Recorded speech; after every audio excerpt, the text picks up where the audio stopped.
My name is Lance Howard, life coach, author, recording artist, and ancient wisdom translator, and this is part 3 of the video series titled, What is God?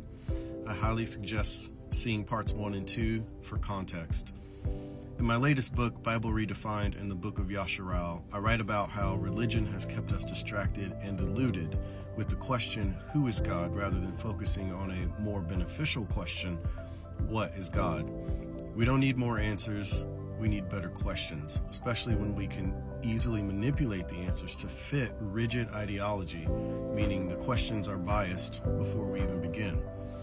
My book and this series are for those who have the courage to wrestle with God, the idea, the notion, the concept, the beingness. If you think you already know all the answers or want to argue for the religious or typical Western model of God, my work is not for you. When understood without bias, the ancient Eastern languages have already disproved the Western religious model. That is a way of saying when you actually understand the messages in the Bible as they were originally intended through the ancient Semitic languages in which it was originally written, the religious model does not hold up. Here's a typical translation of that will help us answer what is God. It's from 1 John chapter 4, verse 8, and it says, "Those who love not know not God, for God is love." And here's the way I've translated that in the THV version. The person who does not love, who does not breathe with affection and goodwill, gladly regarding the welfare of others, perceiving the connection within as the life-giving one that is all in all, does not truly know, has not had the experience of the one. The one who gives life breathes with affection and goodwill, giving breath to us all. So as you can see, that is a much more in-depth, open, very wide, spacious interpretation of the language, coming directly from the language, not watering it down whatsoever. So, the question is, what is God? The ancient scriptures contained in the Bible and ancient scriptures from all over the world tell us God is love. But for that to make any sense, we must know what love is. In our arrogant ignorance, we assume we know what love is, but I assure you we do not, because we haven't known what God is.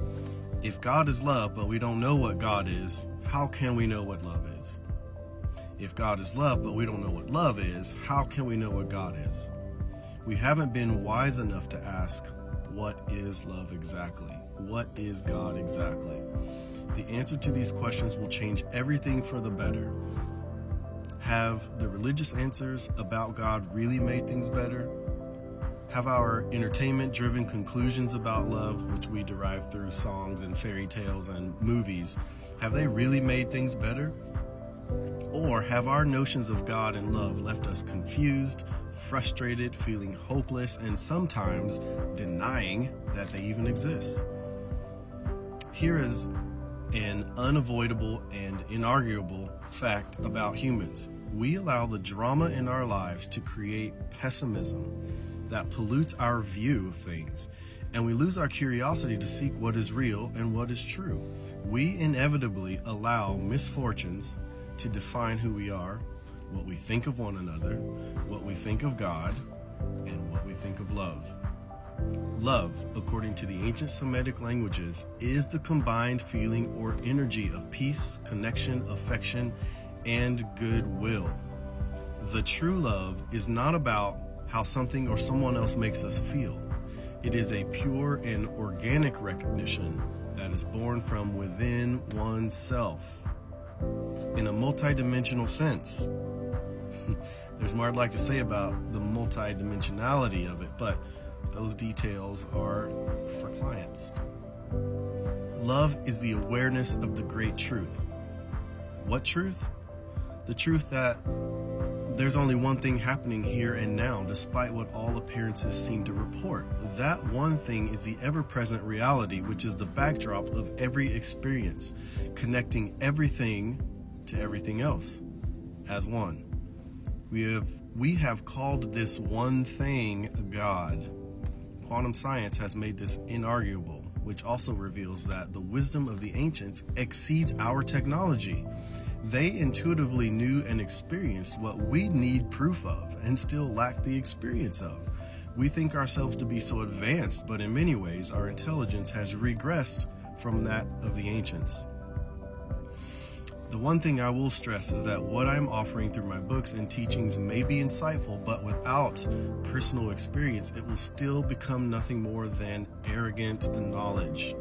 I encourage you not to become that person who fills their mind with information but fails to be changed from the inside. The 11th century Persian poet Shams Tabrizi said, "You will learn by reading, but you will understand with love."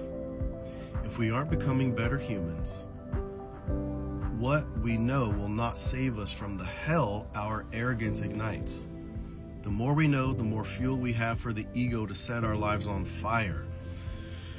My music, books, coaching, courses, and teachings will lead you to actually experiencing firsthand the love, the godness that I am describing and the ancient wisdom sages and scribes told of. So, the combined feeling or energy of peace, connection, affection, and goodwill is the being and experience we have called God. In light of what I said earlier about pessimism and misfortune, it is important to understand that the only way to know peace, connection, affection, and goodwill is to also know discord, disconnection, animosity, and hostility. All of this is in the knowledge and experience of God. What we learn from passages like 1 John 4 and 8 is that to be God, and therefore God-like, is the choice to express love rather than hate. Like yin and yang, the knower, being God, and you and myself. The knower must be intimate or well acquainted with both sides, both extremes, the whole gamut, the whole array of experience. This is a huge key to becoming a better human. The physical illusion of our experience makes the dark side easier to perceive and the light harder to grasp. But discovering the light, discovering the truth, discovering the reality, that which will completely satisfy the soul and thereby change our world, is the precise reason for the journey. This is part 3 of What is God? The series. It looks like there will be 5 parts. In the next part, we will talk about the variety of ways our English word God, that 3-letter word, would be better translated. There are at least 50 different ways. You can find my book, Bible Redefined, and the Book of Yasharal through my website at lancehoward.net. Follow me here and on YouTube at THV if you want to hear more on how to be a complete, well-rounded, holistic human with books, music, courses, community, and live events.